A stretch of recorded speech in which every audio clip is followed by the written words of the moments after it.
Welcome back, everyone. We begin with news summaries from Ghana and around the world. Sandra has got the details. Yes, Darryl, before we do that, am I the only one still experiencing doomsday?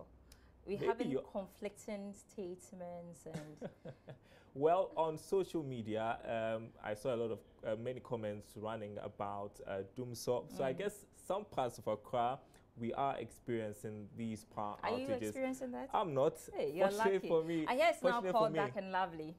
Well, let's move on to our summaries now. Vice President Dr. Mahmoud Bawumia is set to launch phase 2 of the mobile money interoperability payment system on Wednesday. We have the details plus a compilation of other stories making headlines home and abroad next.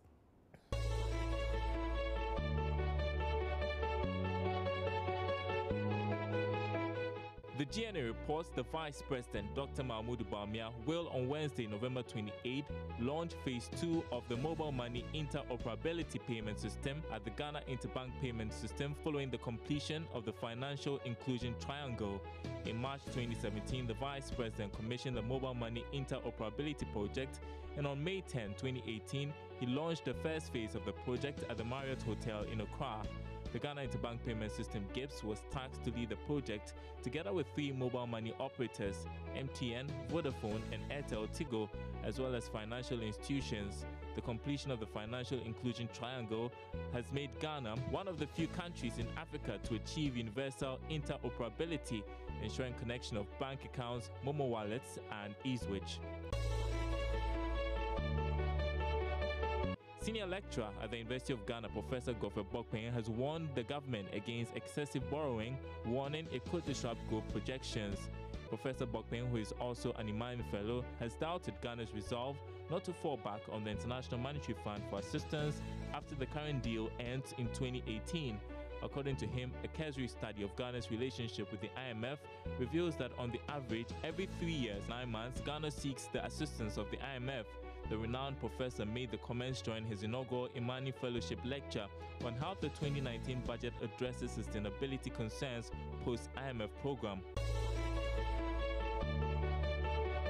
Ghana's total debt stock has reached 170.8 billion Ghana cedis as of September 2018.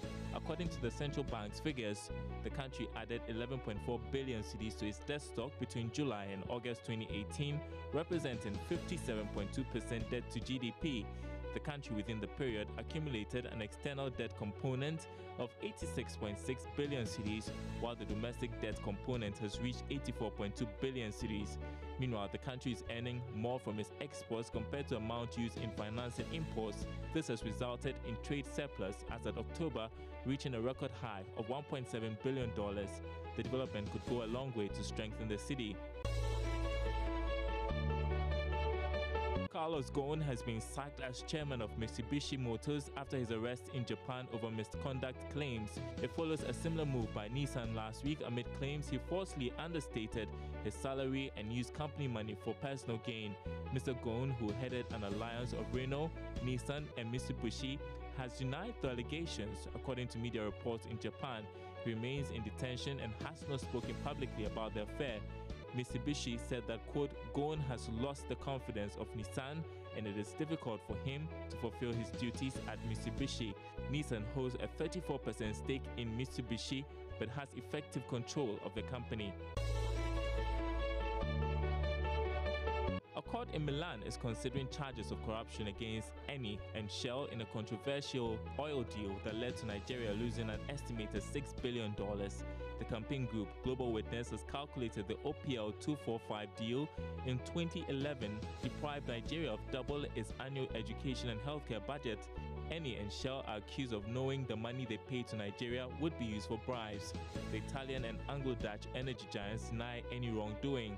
This unfolding scandal, which is being played out in an Italian court, has involved former MI6 officers, the FBI, a former president of Nigeria, as well as current and former senior executives at the 2 oil companies.